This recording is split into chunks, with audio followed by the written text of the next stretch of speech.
Well, good evening, everyone. We'll go ahead and call this meeting to order of the Utilities Service Board. As a reminder, our City of Bloomington Utilities mission is to enhance the quality of water in our community by providing safe, sustainable, and high-quality drinking water, wastewater, and stormwater services in a cost-effective manner, promoting public health, economic vitality, and environmental stewardship. And as a reminder, if any board member has any personal or financial conflict with any issues or individuals on the agenda, then please be sure to recuse yourself during those portions of the meeting. We'll start out, and do we have any petitions and communications from the public? All right, moving on. We have our approval of the minutes from our previous meeting on November 4th. Are there any questions, corrections, additions, changes? Yes?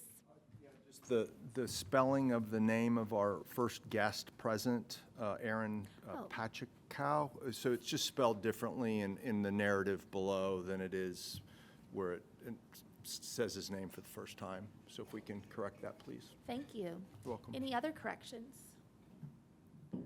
Hearing none, then do we have a motion to approve the minutes as corrected?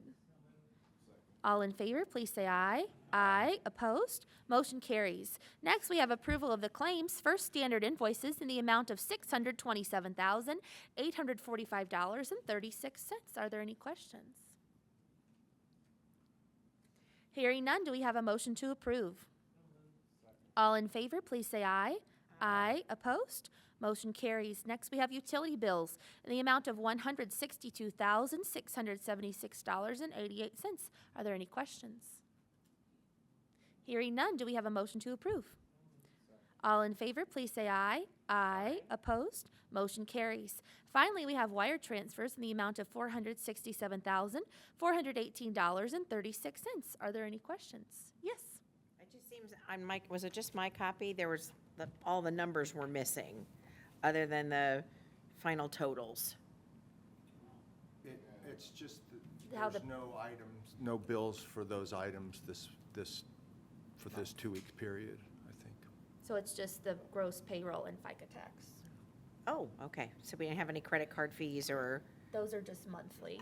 okay, thank you. Any other questions for the wire transfers? Hearing none, do we have a motion to approve? All in favor, please say aye. Aye. Opposed? Motion carries. Thank you. Moving on, we have approval of our consent agenda in the amount of $12,088.29. Catherine Sager. Good evening, I'm Catherine Sager, Utilities Director. Tonight I'm presenting our consent agenda totaling $12,088.29. The first contract is with Corson Fire and Security, Inc. for $4,338.29 for the installation of an intercom system in the customer service area. The second one is the Monroe Owen Appraisal Inc. for $2,500 for appraisal services for a portion located at 6570 South Old State Road 37. This is related to the Dillman Relief Sewer Project. The third one is with Affordable Fence Inc. for $5,000 to install a fence for meter stations at Kinzer Pike, West Skyline Drive, and South Walnut Street and East Berks Drive. The fourth one is with Title Plus for $250 for a title search for a portion of the property located at 6570 South Old State Road 37. Is there any member who wishes to consider one or more of these items individually? Okay. Which one? Just item A? And that'll get pulled off the consent agenda, and the rest will get approved, and we'll talk about item A as an individual agenda item. Great. Okay. All right. Any others want to pull off? Okay. If there's no opposition, the last three items will be approved as recommended by staff. Hearing no opposition, the consent agenda is approved. Thank you. The last three items on the consent agenda. All right. Kurt, yes. Okay. Move that we approve the Corson Fire and Security installation of the intercom system, and then we can discuss it. Okay, yes. Here's a second, I guess. Do we have a second to approve? Okay, so now let's have the discussion. Thank you. Can't tell us how that's going to work, because we've been concerned about the ability of the public to be able to interact with representatives when they actually come to the building. Absolutely. So this is going to be an improvement on what we currently have set up. So right now we have a vestibule where our customers can call if they have a cell phone, or if they already have an appointment, we'll meet them at the vestibule. However, this has left a gap where if you come and you need service and you don't have a way to call the number, with this intercom, you can now directly get a hold of somebody and say, hi, I need service of whatever type, and then we can come and assist you. So yeah, that's how this So there will be a intercom will serve our phone or a customers. box or something in the vestibule that then is a direct connection to the customer service agent that they can talk to? Yes, so that would be either customer service or control. Trina's here, right? Yeah. Yes. Which? Yeah, either one? Okay, Yeah, both. great. And it will also have a video, correct? So this intercom system, I don't think this intercom system has video, but we do have video of the vestibule already in control. Okay. Trinity, Customer Relations Manager. So this system will allow customers, once they push the doorbell, the video will go to the other 2 stations, one in the customer service office and one in the communications office, with video of, so we do have cameras pointing in there currently, but at least we can see them face to face and ask them how we could assist them and just come up and grab them or buzz them in. So video, yes, but not to be like recorded, but we can just see them as they hit the doorbell. Thank you. I know that this is a similar system that we have in our schools. And so like the 2-door entry, they buzz in, hi, Yep. I'm Megan Parmenter, they can see me, and then able Exactly. to assist. So I'm so glad that we're able to offer this opportunity to our customers to come into the service center while at the same time keeping our staff safe and, able to control that situation. I feel like Correct. that's a good balance for us. Good, So, thank you. Thank you. Any other comments? Hey, great improvement. Yes. Thank you. Thank you. It's going to be great. We'll look forward to hear how that goes. Latrina, please report back to us after it's installed and, and tell us. Thank you. I'll call for the question. Okay, yes. Okay, so do we have a motion to approve? I'm sorry, we've had the motion. So at this time, all in favor of the Corson Fire and Security contract to install an intercom system in the customer service area, please say aye. All right. Aye, opposed? Motion carries. Thank you. Thanks. All right. All right, next we have request for approval of change order number 2 with Kreider and Kreider, Inc. related to completion of the Winston Thomas demolition. Kevin White. Thank you, Kevin White, Capital Projects Coordinator. Yes, the WT demo has been completed. This is the final change order of that contract. It is a deduct for $771,906.00. So this just adjusts the final quantities and payment to the contractor. So total owed to Kreider and Kreider will be $1,217,804.00. No cents. Great, thank you. Happy to answer any questions. Questions for Kevin? Thank you for your work on this project. Absolutely. We're excited that it's completed. We saw a great video that Frank had made that shows the progress of the work, so that's so exciting that we're to this point. So thank you. Great. Anybody else? All right, hearing none, do we have a motion to approve the change order number 2 with Kreider and Kreider? All in favor, please say aye. Aye. Opposed? Motion carries. Thank you. Thank you. Next, we have requests for approval of Resolution 2024-17 to designate property as worthless. Matt Havey. Our last meeting, I asked for a tank to be deemed worthless because it was too large to get out of the building. So that was approved in the past. Since then, we've assessed the rest of the equipment in the building, and the decision was made that we would get more money for scrap than we would if we actually sold it. So we're asking to name the rest of the equipment in that building as worthless so we can get it out of the building and repurpose that building. Okay, thank you. Questions for Matt?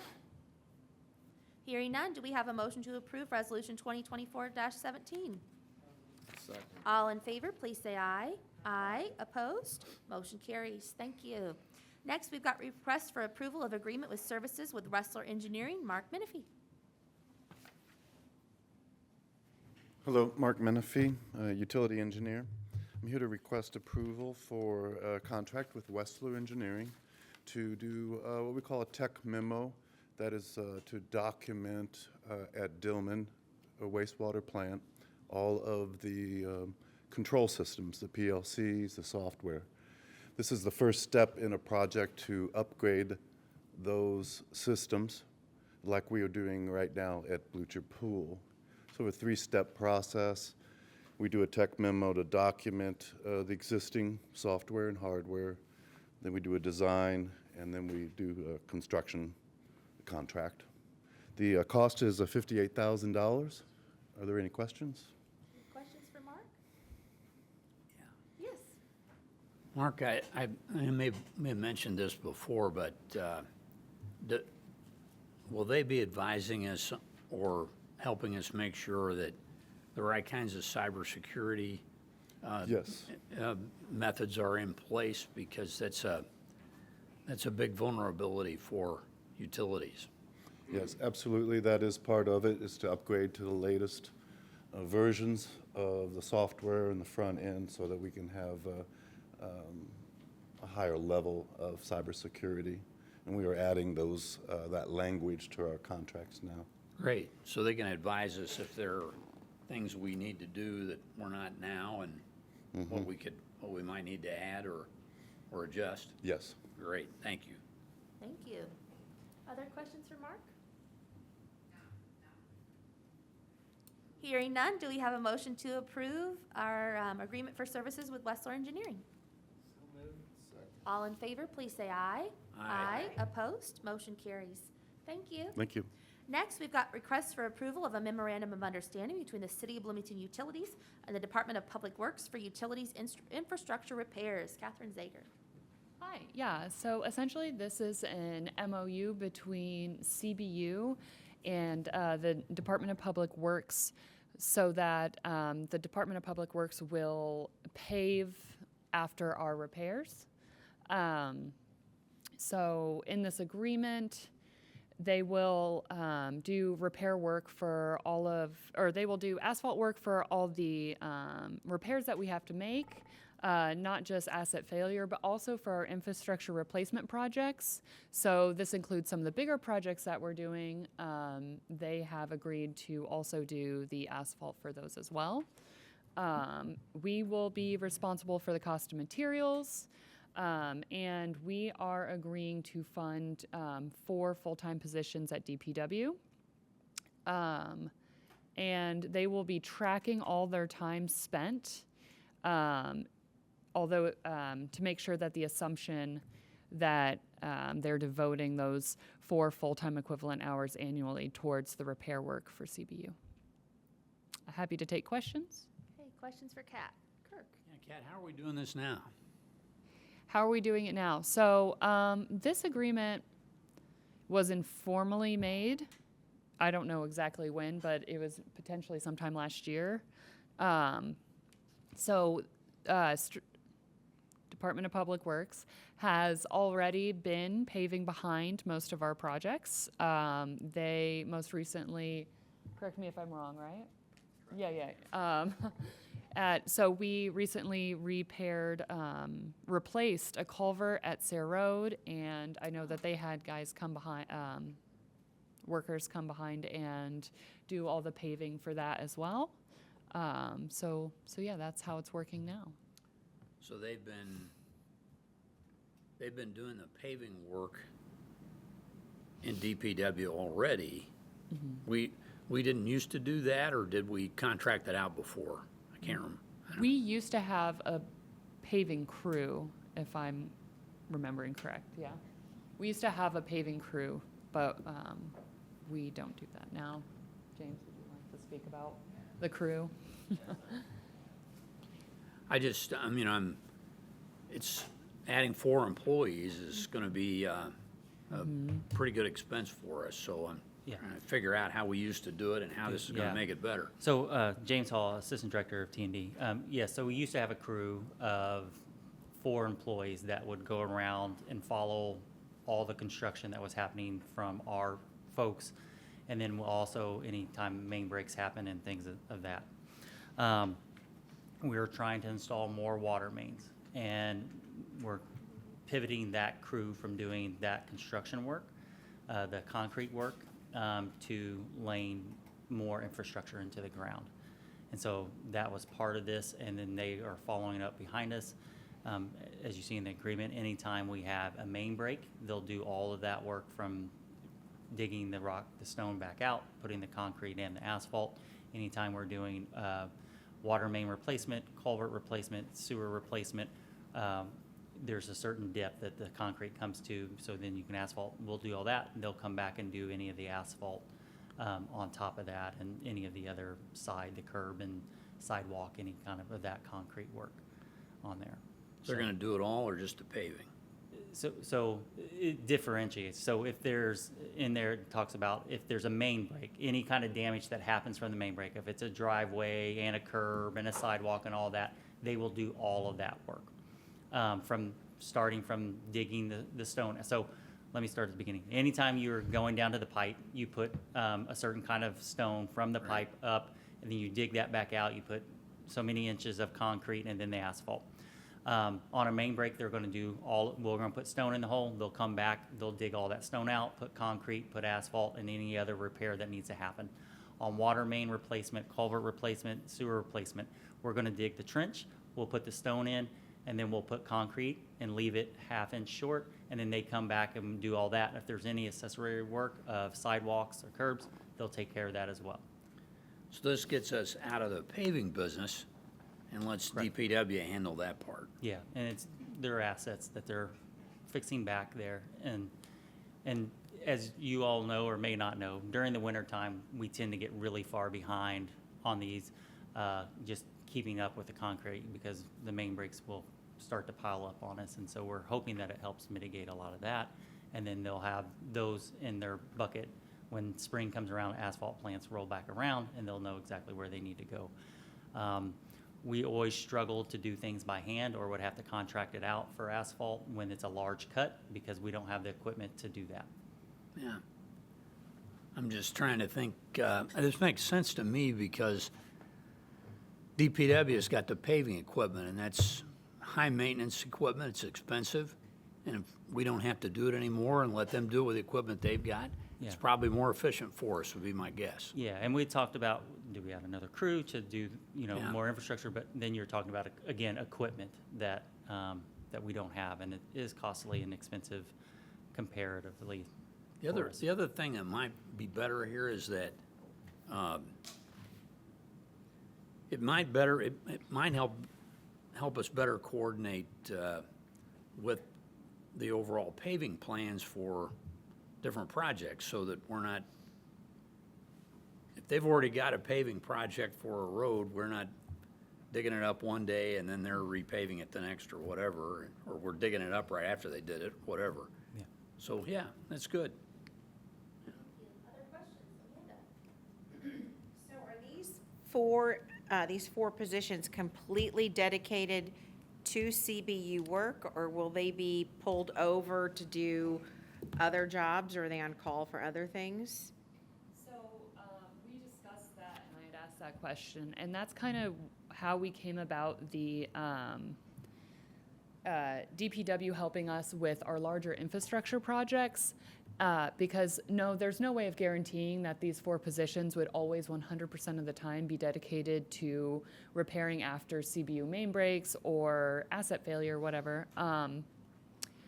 But the way to kind of make up for that is when they pave after some of these larger projects that we have, they're going to be using more than the four people. They'll have larger crews out. And so we're thinking about just like the 4-person equivalent hours that would be used altogether versus just like the person themselves.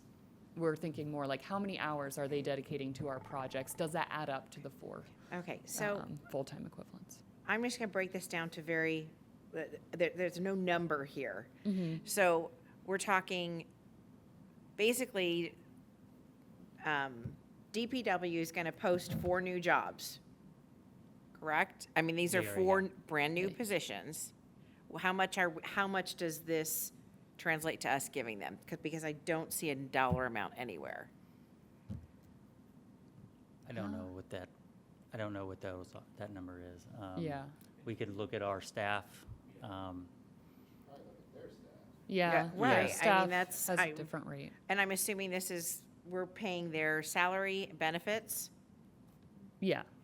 Okay, I would want to know a number. Okay. That's reasonable. So this boils down to 160 person hours a week? No, it's That we're paying, yeah. Do we really have that much work? That's a lot of work, 160 person hours a week. That was one of my questions, was, do you feel like it's a full-time crew job to follow you? I mean, probably at certain times of the year, but like all year? Well, I mean, we're going to be able to track that. We have the City Works Asset Management. So the way that they receive work from us is we create parent work orders. We create a work order, and that creates a child work order for them to do the work. And so they're inputting all their work hours into that. So at the end of the year, this year won't be a good measure of that, but next year will be a good measure of how many hours they put into CBU work in general. So we can come back and tell you, on average, they put in 160 hours or whatever that number is through the tracking of the asset management. But if it's only, let's say, 80 person hours a week, then they're not doing things much of the time, and we're paying for it. I mean, it seems that we ought to have some reasonable estimate of what the work is. Yeah. Sorry. So we had a crew that was full-time doing this, right? And when we know that they weren't able to do other infrastructure construction jobs because they were spending a majority, maybe not 160, but a large majority of their time concentrated on doing concrete asphalt work. All right, that's fair. Yeah, I think that was the logic, is that we had that size of a crew here who was dedicated to doing it, and they spent most of their time doing it. So the logic was that same size crew would spend about the same time doing it, just with DPW. I guess my thinking was, okay, if they're here, then like, oh, we were only 120 hours this week, so we've got something else you can help us with, and kind of move Yeah. them to a different job, and they would move to a different DPW job. Yeah, but there's a lot of equipment that comes with a crew. There's 2 dump trucks, there's a service truck, there's a small dump truck, right? So, and then there's managing of that crew too. There's a large infrastructure cost behind that, behind a new crew. And that was part of the thinking too, is if we're 140 hours, right, 120 hours, is that okay, given the cost of what it takes to maintain a crew with all the tools and everything else that we need to supply that crew to do our kind of work? And this is, sorry, I just wanted to reiterate, this whole, like, I had that same thought. I was like, are they going to do that much work for us? And so that was why Adam and I kind of discussed, well, hey, would you be amenable to saying, like, you know, bringing on more crew members to do these larger projects, and hopefully that will add up to maybe that extra Yeah. amount of time. Yeah, they had 6 people on a Friday, which they don't work on Fridays. So they had 6 people on overtime doing the Sarah Road asphalt job. I don't know how many hours they were here, but because we finished it on Friday morning and we wanted to open the road back up, so they called in a crew to come in, and it had 6 of them out there. They also helped with the Spicewood one, right? Yeah. And yeah. I think they had a pretty large They had a crew on large that, crew. like They were 12? paving the road out there, but Yeah. they have a large crew, yeah. Yeah.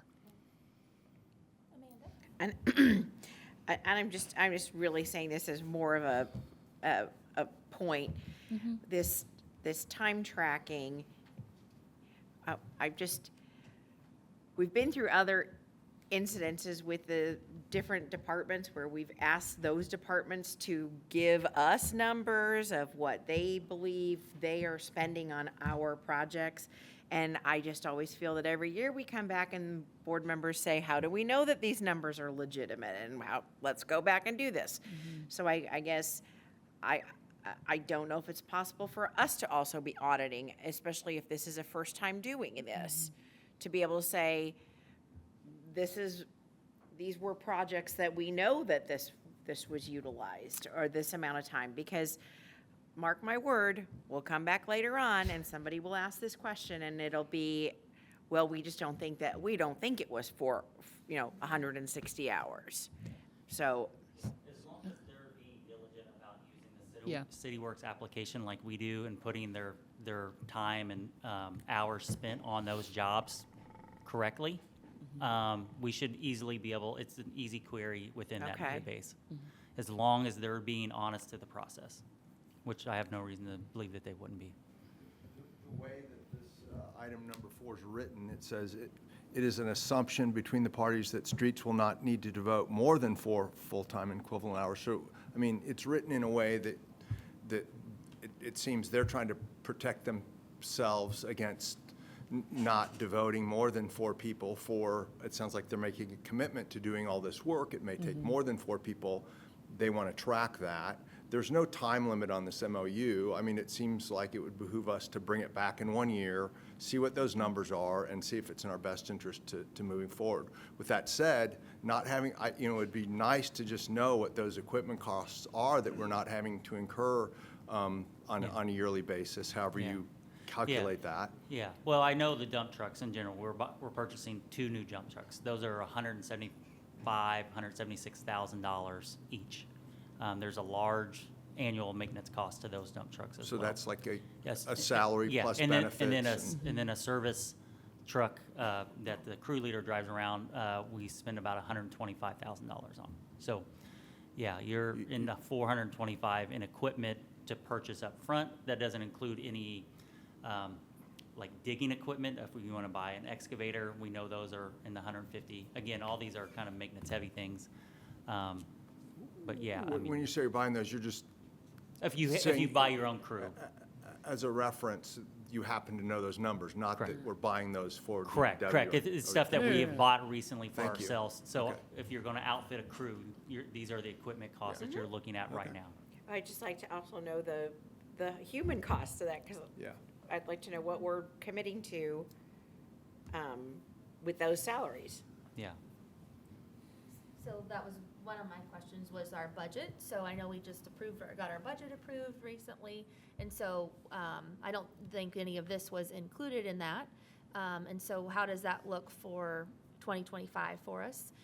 As Amanda mentioned, I would like to see like some numbers in here, and as Jeff had said, I wondered how long is this MOU? So I would like to see it like date bound by like a year, and then let's reevaluate. We might be like, hey, this is great, and maybe this was more of a value than we thought it was, or hey, this isn't what we thought, and let's reevaluate.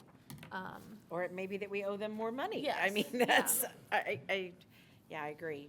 Oh, and then one other question I had is, for these 4 dedicated crew members who probably, yes, we probably do need them like full-time, but if we don't, then our projects are a priority because we are paying those salaries, correct? So like like you said, Yeah. we got done on Sarah Road, which I was gonna bring this up later to say thank you, but I'll say it now since we're talking about it. I know that project was something that is a major thoroughfare for many people in our community, and I know you guys were out there working really hard to get that completed and that road back open for our community. And so thank you to you and your crews for being out there and doing that and getting it done quickly and efficiently for us. So thank you Yeah. for that. You're welcome. But so, yeah, are our projects the priority when you call? Yeah, so Okay. I'll use that project as an example. Yes. I said, I was calling him, okay, this is where we're at. We were anticipating being done Thursday, but because of weather, we couldn't finish on Thursday. I called him, I said, hey, we're not going to get there. We're going to need you Friday. And they said, okay. Okay, and they showed right up. They showed up. Okay. They were there, I don't know, 8:30, 9 Yeah, o'clock in the but- morning. Right, it was Yeah, the priority. It's Yes. not like, well, we've got to Yeah. go do this other site first. correct. For these Yeah. positions, we are always kind of guaranteed a crew. Yeah, so it has seemed that way. Okay. There's been some hiccups in the software and how these things are getting pushed over to them that we've been working through as they are actually transitioning to using the software themselves. There's been some stuff there, but we've worked through that, and they seem to be getting to them in a very timely manner. And just as a request, would you please keep like a, just, it doesn't have to be like a, I think that there were this crew here for this many hours, but like this project, this, you know, like kind of a weekly or a monthly, just kind of a, for yourself, so when we look back at this in a year and say, hey, this, we know that they did 10 projects for us this week, or 8 that week, or 3, or, you know, like Yeah. a total number to help us kind of and again, evaluate. through the CityWorks software, we can see how many child work orders that we have created that have went down to street. So Okay. I can do a query, we can do a query and have that by the next Okay, meeting. I'm sorry, but I don't think you're saying child work orders? No, I am. You are, Child work okay. orders, yeah. There, it's, Okay. go. All of the work orders will be attached, like you're talking about parent and child work orders. It just means that they're Okay. attached. Okay, Yeah. thank you. So, Yeah, our right. work order is Yeah. the parent, We are the their work parents. order is the Okay. child. Okay. yeah, so Thank there, you. so for Terminology. every project, we will have created that work order. So Okay. we will just have that list. Yes. Just as Yeah. they would have their work order Okay. list. Yeah. And are they, like, how are they notified, or do you like send a text or a phone call, or what? No, again, through that system, soon as They get a- they have a person up there that Okay. manages their dashboard, so as soon as we create that Mm-hmm. work order for them, it pops up on that person's Okay. dashboard and that person does, yes, that person does get an email who that work order is assigned to. Okay, thank you. And you probably said that to us earlier, but taking it all in, so, thank you. Okay, yes. Just doing an early review of how that's going is better than waiting 6 months and them not doing it in a way that allows us to do that section, item number 4 counting, because that's Yeah. going to be really important. Yeah, I'll have to, yeah, we'll be able to do that. We can easily tell you how many child work orders they have, how many work orders we've given them. I will have to get permissions to look at their labor hours. Yeah, Because it that's- sits in another domain. So, Yeah. yeah, but we can do that. Okay. Other questions or comments? So kind of what I've gathered is that I think we would, if the board, fellow board members approve, I think we'd like to see some hard numbers for this and like a time-bound length on this MOU before we would approve it. Or any other additions or questions that we would want to have addressed in the MOU? Okay, That's for me. okay. We have the numbers, or, Yes, I am. okay. So I make a motion that we table this until we have the numbers and can update this with a time bound. Okay, second. Okay, so all in favor of tabling our request for MOU between the City of Bloomington Utilities and Department of Public Works for infrastructure repairs? Say aye. Aye. Opposed? All right, so thank you, and we appreciate your time, James and Kat, and DPW's time as well, and Chris for coming up with this for us. I think that, I don't want to speak for anybody else, but I think we are in line with approving this, but I think we would just like a little bit more information. So we hope this doesn't derail things for the next 2 weeks for you. Okay, no thank you. reason. Okay. All right, moving on. Old business. Do we have any old business from the board? Old business from staff? Yes. How things are going with the storm drain cleaning that's in all the leaves right now, just how that's, that process is going for us. It's a newer thing this year. Can we hear that in staff reports? Or if not this week, next time? Yeah, I mean, I could tell you, we are cleaning storm drains. We are receiving new reports for clogged storm drains. We've been cleaning them out. Probably been coming back to some that are trouble spots. I've spoke with DPW about kind of making a plan to get these hot spots of where leaves tend to accumulate in our system. We also want to work with parks to talk about maintenance of street trees. But I could give you a more detailed staff report in 2 weeks. And just the process, like, Yeah. do they actually put those in, take those leaves away and take that debris away, or do they just throw it up on the lawn, or how's that all work? I'm pretty sure we removed the debris. I don't think we're tossing it up. Oh, okay, depends. It's okay.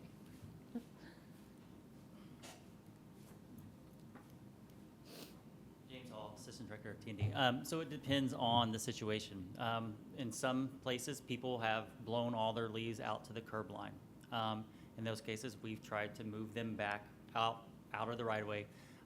We've tried to use some of our equipment before, our back trucks. That doesn't work on wet leaves. It clogs it, it causes issues, so we stopped doing that.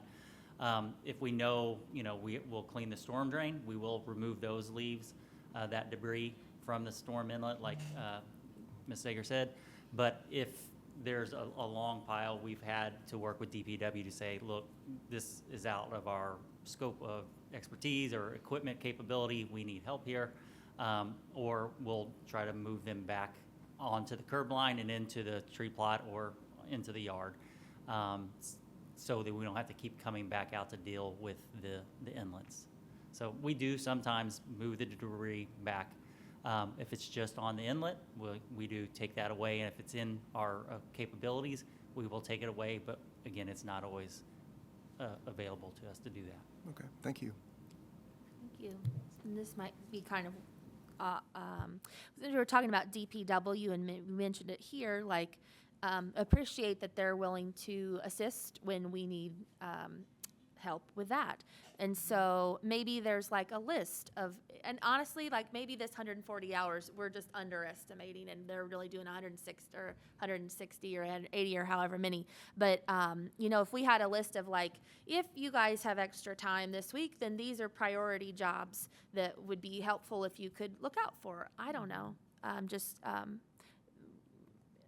sure that DPW would use those folks if we didn't use our time that we're paying for. Okay, thank you. Any other old business? How about so old business from staff? No. Okay, new business from the board. Amanda. I do know that we need to consider a slate of our vice president and president for next year, and we also need to look at our subcommittee assignments. So do we need to have a 15-minute administrative meeting to do that, or I think that's how we did that last year.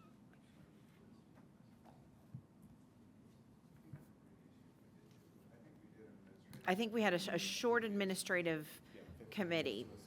Yes. We can put that ahead of one of the upcoming, either the second or Yeah.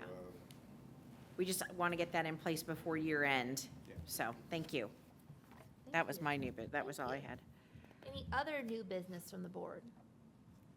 New business from staff? I have one item. This wasn't required to be brought to the board as a contract, but you should see the agreement to transfer the credit card fees to the customer going forward, starting January 1st, included in the packet.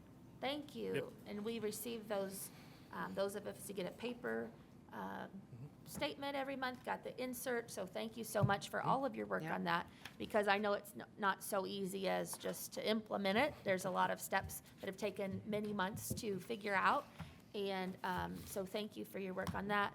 Thank you in advance to our customers that maybe have to change the way that they pay their utility bills. Maybe they've paid on credit card and now they're going to change to AquaPay or sending in a check or whatever that works for them.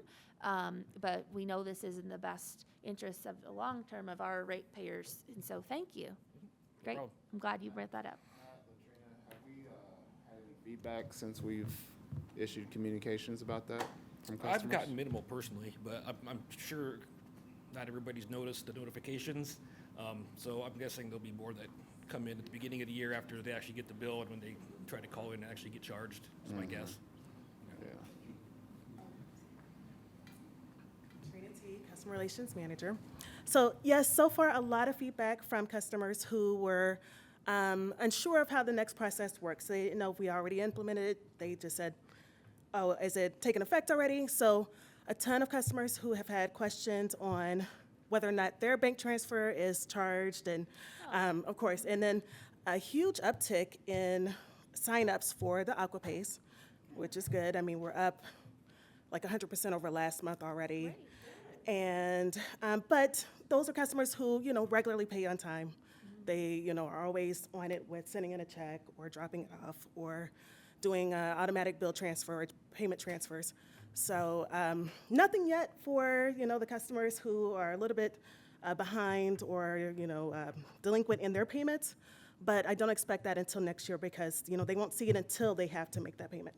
But so far, yes, a lot of feedback. Some not so great, but it's to be expected.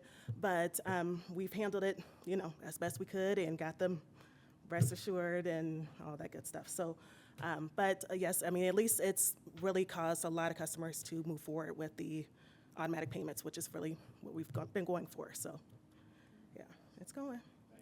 Yes, you're welcome. Yeah, thank you to you and your team, Yeah. Latrina, because you're the ones fielding the majority of those calls, and sounds like there's been a lot of them. And so, and for especially the folks who aren't as pleased with it as we are, that thank you for, addressing their concerns as best as you can. So, any other new business? Okay, thank you. Subcommittee reports. Kirk? Yes, the Property and Planning Subcommittee met today before our regular meeting here, and we received some reports and discussion items. The first was an update on our progress on an inventory of all of our backup generators throughout the system at our buildings and lift stations, and that our staff is inventorying all of those and taking a look at where our vulnerabilities are, and we'll be then making decisions about where we should add backup generator capacity in the event of power outages. So that's good progress on that front. We also had a discussion about Lake Griffey and Lake Lemon and our ownership and responsibilities of those two properties. And we've discussed futures for those as well. Next, we then discussed the Dillman wastewater treatment plant and its need to possibly acquire some additional land for a relief area where several of our interceptors come together that would allow us to avoid overflows in that area. And staff is looking at purchasing about 20 acres in that area to get that done. And then at the Winston Thomas site, we saw a great summary by air of in time phases of the progress in the demolition at that site. And it looks great. It's exactly what we needed to do. We're really happy with the progress. We've got the site back to a usable space. And along those lines then, we're discussing 1.2 acres for use by the Bloomington Fire Department for a training facility. And that project is moving along for discussion as well. So lots of good stuff going on with property and planning, and we'll probably have another meeting follow up with some more of these issues in the next month. Okay, thank you, Kirk. It was a great meeting. Okay, anybody else to that? All right, next we have staff reports. We've got a pretty good staff report today. First, we'd like to welcome Bryce Banks, who has joined us as a meter service person. And then for congratulations, we'd like to congratulate Kenneth Larman, our specialized crew leader in T&D, earned his DSL. Tyler Sturry has completed and earned the wastewater collection system Class 4 certification. And Brian Shipley, Kedrick Harden, and Tanner Carter all earned their certifications, their NASCO certifications for operation of camera truck equipment. And then we also wanted to recognize our 2024 Indiana AWWA HERDY Award recipients who are being recognized for 25 plus years of service in the water industry. And so the recipients of that for this year at CBU, Chris Vaughn, who has been, who received the Hurdy Award for 40 years, Maurice Leno for 35 years, Larry Harden for 35 years, Philip Oakley for 25 years, Jason Ayler for 25 years, and then Kim Trotter for 25 years of service in the water industry. Wow. That is a great report, Kat. Yeah. Welcome, congratulations, and thank you to all those folks. That's terrific. Thank you. Okay. Yeah, that's Okay. my staff report. All right. Are there any petitions and communications from the public or the board? All right, hearing none, do we have a motion to adjourn? All right. Yeah, good